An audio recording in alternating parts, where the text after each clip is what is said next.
આપણી સાથે છે સુશીલાબેન. સુશીલાબેન ક્યાંથી આવ્યા બેન? બોટાદ. બરાબર. અને સુશીલાબેન શું તકલીફ હતી બેન આપણને? કમરનો દુખાવો, વાંકો વળાય નહીં, બરાબર નીચે બેસાય નહીં. બરાબર. આ કેટલા ટાઈમથી તકલીફ થતી હતી બેન? લગભગ 25-30 વર્ષ થયા હશે. 30 વર્ષથી આ તકલીફ થતી હતી. બરાબર. અને આમ તકલીફ થતી બેન તો આપણી રોજિંદી લાઈફમાં તમને શું શું પ્રોબ્લેમ થતા એ થોડું કહો તો વર્ણન કરો. રોજે રોજમાં તે ઊભા કામ કરું તો મને કોઈ તકલીફ નહીં, પણ નીચે વાંકું ન વળાય કે નીચે ન બેસાય એમ.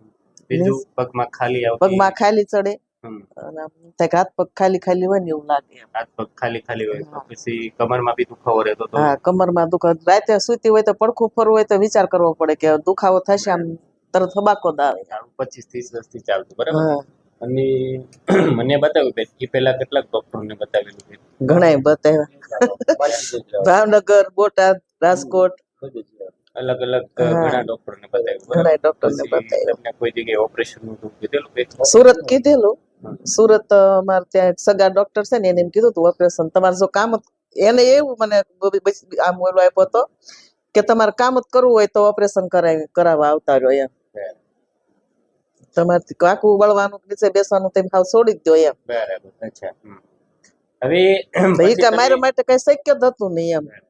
પછી તમે 25-5 મારી પાસે આવ્યો બેન. બરાબર. આજે લગભગ આપણે તમને આજે 8મો સેટિંગ છે. હા, આજ 8મો છે. હવે 8 સિટિંગ લીધા પછી હવે કેવું છે બેન? હવે બહુ સારું લાગે છે. બરાબર. ચાલવામાં મને કોઈ પ્રોબ્લેમ જ નથી થતો અત્યારે. પ્રોબ્લેમ નહીં, સુવામાં પગમાં ખાલી આવતી, ના, કમરમાં દુખાવો તો બધું કમ્પ્લીટ થઈ ગયું. તો બધું સારું છે ને? બરાબર. હવે આપને તકલીફ શું હતી બેન હું તમને સમજાવું. તો L3 L4 L4 L5 L5 S1 આ 3 ગાદીની તકલીફ હતી આપણને. બરાબર.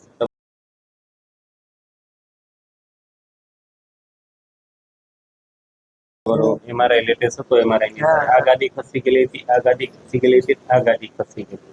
બરાબર. આપણે આપણી સારવારથી શું કરી, જે ગાદીઓ ખસી હતી એ ગાદીઓને ટૂંકમાં ધીરે ધીરે ટૂંકમાં થોડી અંદર ગોઠવી. ગાદીઓ અંદર ગોઠવાણી એટલે ધીરે ધીરે તમારો આ નસું જે દબાતી હતી મણકામાંથી એ છૂટી પડી એટલે પગમાં ખાલી પગ થઈ, કમરમાં દુખાવો બંધ થયો અને ઓલમોસ્ટ અત્યારે તમને સારું છે. આપણે ટૂંકમાં ટક્ચર સુધારી. બરાબર. એટલે તમને સારું છે બેન. સુશીલાબેન કેટલું સારું કહી શકો? અત્યારે મને 100% સારું જ લાગે છે. પહેલા જેવી કોઈ તકલીફ આવતી જ નથી. બરાબર છે. અને સુશીલાબેન કેવી લાગી તમને અમારી સારવાર બેન? સરસ લાગી. તમારી જેવી તકલીફ વાળા પેશન્ટો હોય બેન, ગાદી ખસી હોય, મણકા ખસ્યા હોય, નસ દબાતી હોય, તો આ વિડીયોના મારફત તમે એમને શું કહો અમારી સારવાર થશે? એમને એમ સલાહ આપી કે બીજે દવા લેવા ન ખાવા જવાય, આ ટ્રીટમેન્ટ કરાવે. કોઈ તમારા માટે એ છે કે અમારી ટ્રીટમેન્ટમાં તમને મેડિસિન નથી આવતી, દવાઓ નથી આવતી, દવા વગર તમને જે રિઝલ્ટ આવે છે મેન અમને એ જ ગમે છે, દવા નથી ખાવાની. ગોળી ખાઈને સારું થાય બધાને થાય એમ. એ તો ગોળીમાં શું હોય કે લ્યો કે સ્ટેનોસિસ હોય, લ્યો એટલી વાર તમને સારું લાગે અને આ નેચરલી ટૂંકમાં જે એલાઇનમેન્ટ બગડ્યું જ આપણે સરખું. હા, બસ એમ. કયો કાકા તમે ઘનશ્યામભાઈ તમે શું કહો? સુશીલાબેન કેટલીક જગ્યાએ તમને લઈ ગયા? એની વાત જ નહીં કરે. બહુ જગ્યાએ છેલ્લો અમદાવાદ હતો. બરાબર. અમદાવાદ જવાનું હતું. બરાબર. ડોક્ટરને બતાવી એ તો એમ જ કેતા તને વધારે તકલીફ છે ને તારે ભાઈબી કરતા વધારે જવું પડશે. મને એમ જ કેતા કે ભાઈબી સારું થાય છે પણ તને નહીં થાય. એની પહેલા તમને સારું થઈ ગયું. હા, હજી આની આમાં 3-4 જણા તૈયાર જ થઈ જશે. કાચ બધા નીકળવા. અને ઘનશ્યામભાઈ આ સુશીલાબેન ને સ્પીચ અમે યુટ્યુબ ઉપર મૂકીએ. હા, મૂકો, અમને કઈ વાંધો નહીં. વિડીયો જોયો ને ખ્યાલ આવે બાને આવી તકલીફ હતી. બરોબર. 5 જણા જોવે તો એને અનુભવ થાય ને. તમે અમારી ટ્રીટમેન્ટ થી બહાર નીકળી ગયા. સારું, ચાલો. જય સ્વામિનારાયણ. જય સ્વામિનારાયણ. ટેરો રાખી બસ બસ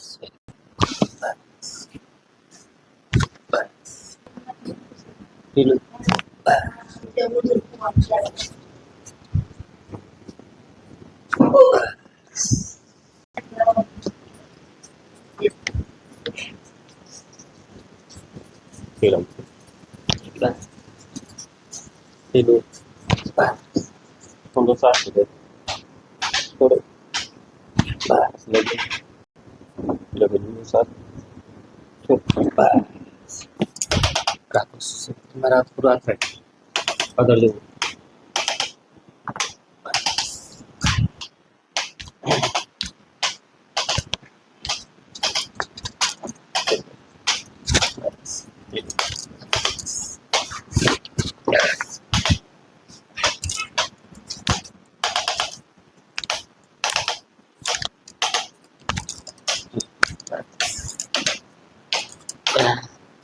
છોડો છોડો હાલો કાઢો ફોન સ્પીડ થી હાલો રેડી